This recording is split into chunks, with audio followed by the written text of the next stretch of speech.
ئەو کەسەی کە بوویتێتە باوک دڵنیا بە لەوە مناڵەکانت شتێکیان هەیە ئەم شتیان زۆر پێ ناخۆشە، هێڵی سوورە لای مناڵ. ئەوش ئەوەیە کە سوکایەتی بە دایکیان بکەیت، جوێنیان پێ بدەیت، تەماشا دەکەی بە بەرچاوی مناڵەکانەوە جوێن بە دایکی مناڵەکان دەدات، سوکایەتی پێ دەکات، لێی دەدا.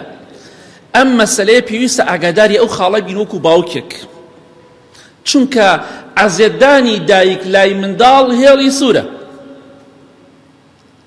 ئەگەر کێشەیەکشتان هەیە با مناڵەکان ئاگادار نەبن.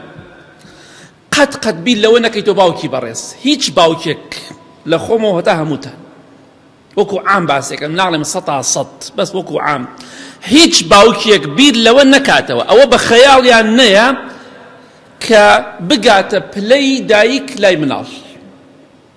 دایک پلۆپایەکی هەیە، هیچ باوکێک دەگمەنە پێی بگات، چونکە بەڕاستی ئەوەی کە منداڵ دایکی پێی دەڵێ و پێی دەکات ڕبعێکەوە لە باوکی قبوڵ ناکات. باوک پلەپایی خۆی هەیە، بەڵام دایک زۆر زیاتر. بۆیە بیر لەوە نەکەیتەوە بگەیتە پلەپایی خێزانەکەت لای منداڵەکان. ڕاستەکەی باوکی، بەڵام دایک لای منداڵ تایبەتە. بۆیە سوکایەتی کردن بە کەسێک کە تایبەتە لای منداڵ هێڵی سوورە.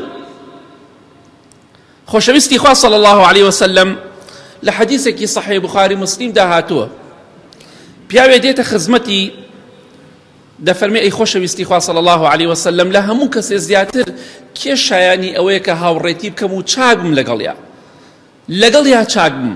فەرمووی ئوموکە ثم ئوموکە ثم ئوموکە ثم ئەبووک، دایکت پاشان دایکت پاشان دایکت پاشان باوکت، چوارەم جار فەرمووی باوکت.